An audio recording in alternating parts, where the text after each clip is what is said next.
இப்போ உங்களுக்கு உடம்பு சரியில்லை, உங்களை கோயிலுக்கு அனுப்பி பூஜை போட்டு உங்களுக்கு உடம்பு சரியில்லாமல் மாத்திரை ஒரு காலமும் இருந்துச்சு. அதுக்கும் இந்த மாடர்ன் ஹாஸ்பிட்டலுக்கும் எப்படி இவ்வளோ பேர் வித்தியாசங்கிறத நம்ம இன்னைக்கு நான் சொல்ல போகிறேன்.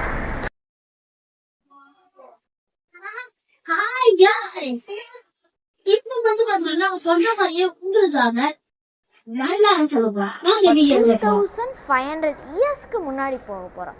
அதாவது ஏன்ஷியன்ட் கிரீக்கில், அதாவது கிரீக் எஜிப்த் அந்த மாதிரி சைடில் உங்களுக்கு இப்போ உடம்பு சரியில்லைன்னா உங்களை வந்து கோயிலுக்கு அனுப்பி அங்கே இருக்க ப்ரெஸ்டீஜ் வந்து உங்களுக்கு மந்திரெல்லாம் போட்டு உடம்பு சரி பண்ணார். ஸோ வந்து அதுக்கப்புறம் உண்மையான ஹாஸ்பிட்டலுக்கான ரியல் ஃபவுண்டேஷன், அதாவது நெட்வொர்க் அமைச்சது பார்த்திங்கன்னா அசோகா, த கிரேட் அசோகா 230 BCயில் இது பண்ணார். அதுக்கப்புறம் 8th செஞ்சுரியில் ஹாஸ்பிட்டல்ஸ் எல்லாம் இருந்துச்சு.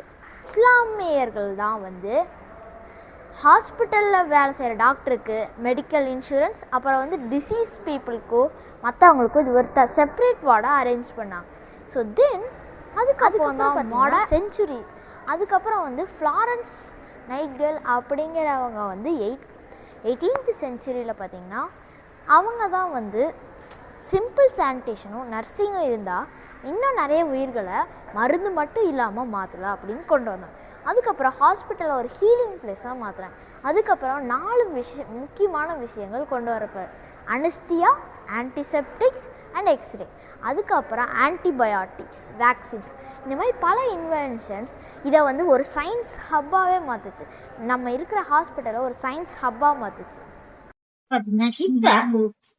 இந்த இடத்துல பாத்தீங்கன்னா ஹாஸ்பிட்டல்ல ரொபாட்டிக் சர்ஜரிஸ் வந்து ஏஐ வரைக்கும் டெவலப் ஆயிருக்கு. இது எல்லாமே ஆரம்பிச்சது டெம்பிள்ஸ். சோ நீங்க எப்பவுமே டெய்லி யூஸ் பண்ற பொருட்களோட வரலாறு தெரிஞ்சுக்கணும்னா என் சேனலை ஃபாலோ பண்ணுங்க. Bye guys.